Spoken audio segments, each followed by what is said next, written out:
وہی آیت مبارکہ جو پچھلے جمعہ کو میں نے تلاوت کی تھی، جو اسرائی گفتگو میں نے پچھلے جمعہ کو کی تھی، اولاد کی تربیت اور ہماری جو منفی سوچ ہے، ایک دوسرے کو ہم کرٹیسائز کرتے ہیں، تنقید کا نشانہ بناتے ہیں، وہی موضوع لے کر ہم آگے چلیں گے۔ اللہ پاک قرآن میں ارشاد فرماتا ہے، یا ایھا الذین آمنوا، اے ایمان والو، قوا انفسکم، اپنے آپ کو بھی بچاؤ، واہلیکم، اور اپنی آل اور اولاد کو بھی بچاؤ، کس سے؟ نار، جہنم کی آگ سے۔ خود بھی کیسے بچیں گے اور اولاد بھی جہنم سے کیسے بچے گی؟ جب آپ اللہ تبارک و تعالیٰ کے اور مصطفیٰ کریم صلی اللہ علیہ وسلم کے فرمان پر آپ عمل کریں گے تو آپ خود بھی بچیں گے اور آپ کی اولاد بھی جہنم کی آگ سے کیا ہو جائے گی؟ بچ جائے گی۔ تو میں نے پچھلے جمعے بھی کہا تھا کہ معاشرہ سٹرونگ، طاقتور تب ہوتا ہے جب بندہ گھر سے طاقتور ہوتا ہے۔ اگر گھر پرسکون نہ ہو،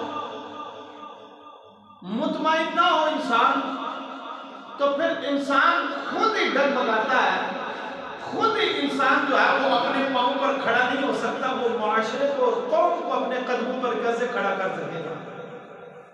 تو انسان اپنے گھر سے مضبوط ہوتا ہے۔ اگر انسان گھر سے مضبوط ہو تو ایک زبردست خوبصورت قسم کا معاشرہ جو ہے وہ تشکیل پا سکتا ہے۔ لیکن یہ کب ہوگا؟ جب ہم اللہ کا قرآن اور مصطفیٰ کا فرمان پڑھیں گے، تب ہوگا۔ ورنہ اللہ کا قرآن کہتا ہے اپنے آپ کو، اپنی آل اور اولاد کو جہنم سے بچاؤ۔ ہم اپنی اولاد کو کیا نصیحت کریں گے؟ ایک والد صبح خود ہی نہیں اٹھتا نماز کے لیے، وہ کیا کہے گا اپنی اولاد کو کہ نماز بہت اچھی چیز ہے، پڑھا کرنا، نماز سے جنت ملتی ہے۔ بیٹا کہے گا بابا اگر جنت میں لگتا ہے آپ جانا ہی نہیں چاہتے، مجھے بھیجنا چاہتے ہیں۔ اگر نماز سے جنت ملتی ہے اور جنت میں جائیں گے نماز کی وجہ سے، تو آپ خود تو پڑھتے ہی نہیں اور مجھے تلقین کرتے ہیں۔ پھر وہ تلقین بھی نہیں کرے گا، بچوں کو اچھی بات بھی نہیں کرے گا۔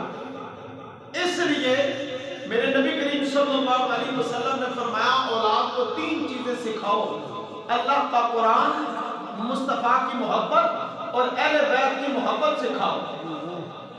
اس لیے کہ جب آپ قرآن، مصطفیٰ کا فرمان اور اہل بیت کی محبت سکھائیں گے، پھر بچے آپ کے جو ہے وہ دین پر چلیں گے، ان کو فیضان ملے گا، پھر بچوں کی دنیا بھی اچھی ہو جائے گی، اس کی آخرت بھی اچھی ہو جائے گی۔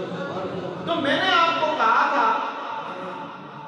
کہ منفی سوچ، منفی پروپیگنڈا، یہاں سے بات ختم ہوئی۔ آج ہم میں سے ہر ایک بندہ جو ہے وہ منفی سوچ کا مالک ہے۔ اگر 2 بندے کھڑے ہیں تو ہم کہیں گے یہ میرے بارے میں ہی بات کر رہے ہیں۔ اگر آپ میڈیا کو دیکھ لیں تو سارے کے سارے پروگرام کرٹیکل، تنقیدی جائزہ، مثبت کے تعمیری بات، کنسٹرکٹیو رول جس سے کہتے ہیں، کوئی بھی پلے نہیں کر رہا۔ اگر ایک دوسرے ہم کہتے ہیں چور ہیں تو سارے چور ہیں۔ آج میں کالج میں بات کر رہا تھا، اگر معاشرہ ٹھیک کرنا ہے تو خود ٹھیک ہونا پڑے گا۔ جب اگر آپ خود ٹھیک نہیں ہیں تو پھر معاشرہ کبھی ٹھیک نہیں ہو سکتا۔ اور یہ یاد رکھیں، معاشرہ کن سے بنتا ہے؟ ہم لوگوں سے مل کر بنتا ہے۔ اگر ہم ٹھیک نہیں ہیں تو پھر معاشرہ کبھی ٹھیک نہیں ہوگا۔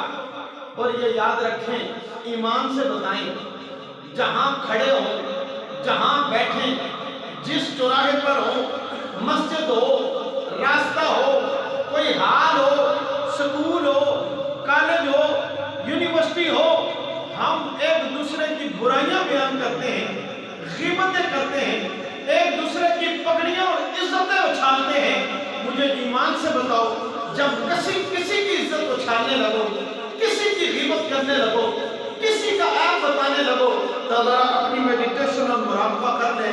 کیا آپ سوچیں کہ یار کیا میں بھی اتنے دودھ کا دھلا ہوں؟ جس شخصیت یا جس کے بارے میں انگلی اٹھا رہا ہوں، کیا اس کے اندر یہ برائی پائی پائی جاتی ہے کیا میرے اندر نہیں پائی جاتی؟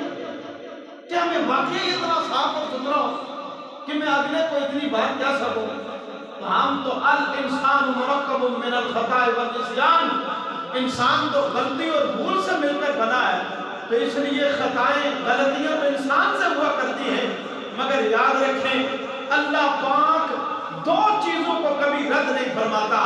ایک میرے نبی کریم صلی اللہ علیہ وسلم کے درود کو کبھی رد نہیں فرماتا، اور دوسرا اللہ پاک بندے کی توبہ کو کبھی رد نہیں فرماتا۔ بابا کے جنم کے بندے کی کیا ہے؟ توبہ کو اللہ تبارک و تعالیٰ کبھی رد، سچی اور سچی توبہ کی جائے۔ ہم میں سے ہر ایک اتنا معصوم تو ہے نہیں، پاک باز تو ہے نہیں، میرے سمیت اپنی میڈیٹیشن اور مراقبہ کیا کریں کہ کیا ہم نے رب کی بارگاہ میں توبہ کرتے سر و سجود ہوتے ہیں؟ ہمیں تو نماز کا ٹائم نہیں ہے، اور یہ یاد رکھیں یہ معاشرہ کدھر جا رہا ہے، یہ اسی وجہ سے جا رہا ہے ہم نے اللہ کا قرآن اور مصطفیٰ کا فرمان چھوڑ دیا ہے۔ آج ہم چھوٹے بچے کو یہ تو بتاتے ہیں یہ سجن ہے، یہ دشمن ہے، اس کا تعلق اس جگہ سے اب وہاں نہیں جانا۔ وہاں اگر ہم بچے کو بتائیں کہ بیٹا آج جتنا تجھ پر مجھ پر کرم ہے یہ کسی اور کی وجہ سے نہیں، یہ سارا نبی کے صدقے سے ہے، بچہ پھر پوچھے گا۔ اس لیے اللہ کا قرآن کیا کہتا ہے؟ آؤ بابا دبرام کیا دے سبحان اللہ۔ اللہ کا قرآن کہتا ہے یا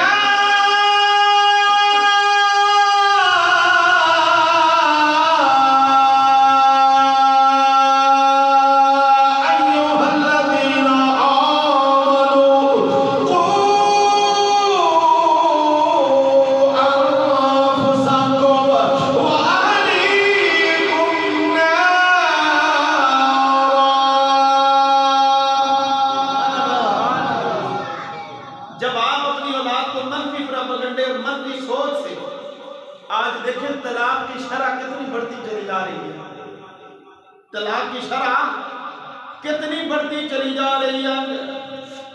ہر بندہ ہر محلے کے اندر کسی نہ کسی پریشانی کا شکار ہے۔ اکثر لوگ مجھ پر آتے ہیں سوال ہوتے کیا کرتے ہیں؟ طلاق جب 3 دے دی نا پھر کہتے ہیں یہ لازمی ساتھ ایڈ کرتے ہیں کہ غصے میں دی ہے، یہ لازمی ایڈ کرتے ہیں کہ غصے میں دی ہے۔ اور مجھے بتاؤ ایمان سے کہ کون سا ایسا خامد ہے جس نے بیوی کو طلاق دینی اور جو ہے نا وہ کینڈل لائٹ ڈنر کا اہتمام کرے، کسی پارٹی کا اہتمام کرے، کسی دعوت کا اہتمام کرے اور اس کو تعظیم و تکریم کر کے اس کے بعد اس کے ہاتھ میں پکڑائی آپ کا طلاق نامہ میں آپ کو پیش کر رہا ہوں، یہ لے جائیں آپ۔ ہمیشہ غصے میں ہی طلاق ہوتی ہے، اس لیے کہتے ہیں غصہ حرام ہے، غصے سے انسان کو بچنا چاہیے۔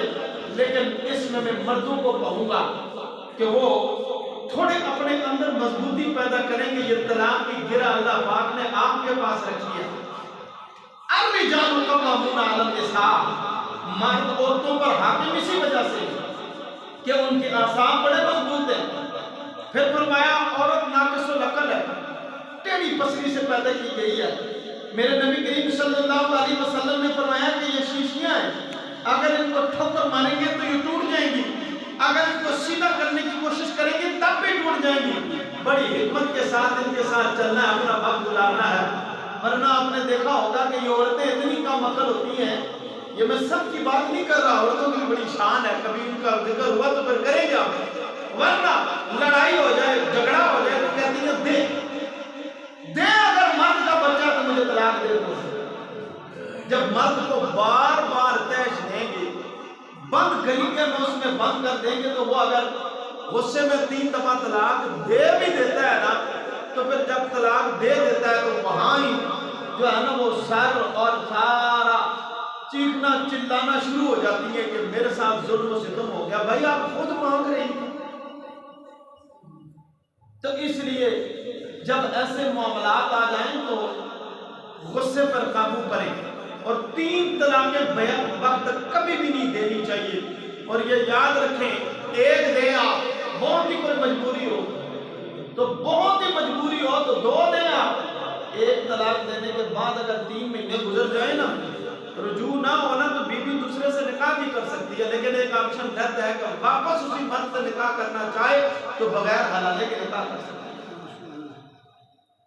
3 مہینے میں رجوع بھی ہو سکتا ہے۔ اس لیے شریعت نے بڑی زبردست چیزیں رکھی ہیں، 2 ہو جائے 3 مہینے تک رجوع کر لے تو 2 باقی نہیں، میاں بیوی ہے ایک وقت بس سمجھے کہ زندگی میں آپ کو پسٹل کے اندر 3 گولیاں آپ کو ملی ہیں، اگر وہ ایک دفعہ نکل گئی تو واپس نہیں ڈلے گی، تو آپ ایک طلاق دیں 3 مہینے کے اندر اندر رجوع کر لیں تو ٹھیک ہے، اگر نہیں کرتے تو 3 مہینے گزر جائیں تو وہ عورت کسی اور سے بھی نکاح کر سکتی ہے، لیکن ایک آپشن رہتا ہے کہ وہ واپس اسی خاوند سے نکاح کرنا چاہے 3 مہینے بعد وہ کر سکتی ہے بغیر حلالے کے، 2 میں بھی سکتا ہے، 3 جب ہو جائیں تو پھر نہیں، تو یہ عورتوں کی جو طلاق کی شرح ہے یہ گرا ہے، یہ مرد کے ہاتھ میں ہے، مرد کو طاقتور ہونا چاہیے، مرد کو جو ہے وہ قابل برداشت ہونا چاہیے۔